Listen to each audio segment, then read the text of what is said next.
هو خسر تاني يا جدعان؟ ايه اليوم الكروي العظيم ده يا جماعه؟ فيوتشر والزمالك بيدوا هدايا للنادي الاهلي، وان شاء الله النادي الاهلي هيقبلها ويكسب النهارده البنك.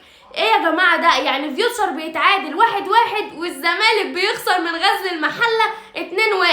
والله زمان يا غزل يا محله. انا بس عايزه اتكلم في نقطه مهمه يا جماعه، هو ايه اللي فريرة بيعمله ده؟ يعني انت بتاكل ايه ولا بتشم ايه انت بتعمل ايه بجد؟ يعني هو ده وقته؟ يعني فريقك خسران والدنيا خربانه ومرتضى منصور مش هيسكت وانت احتمال تمشي، عمال تاكل في ايه بجد يا جماعه؟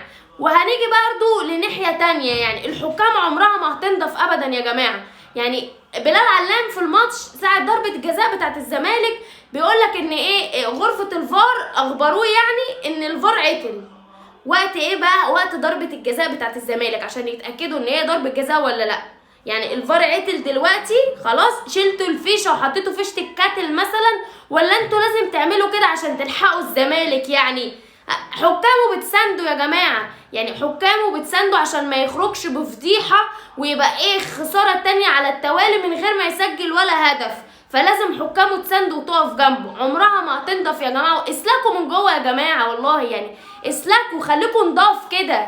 يعني انا والله العظيم يا جماعه طول ما احنا في الدوري المصري ده مش هنشوف تقدم خالص بسبب الحكام.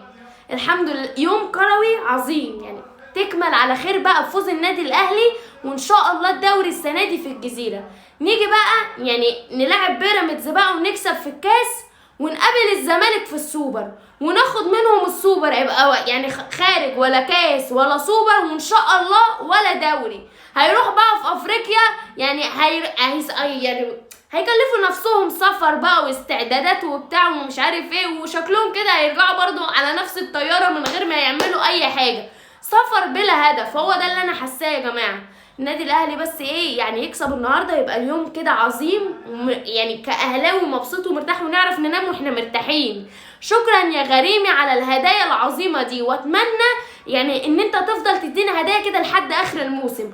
ويا جماعه لا لرحيل فيريرا، بجد والله عامل معانا فوق الصح لحد دلوقتي.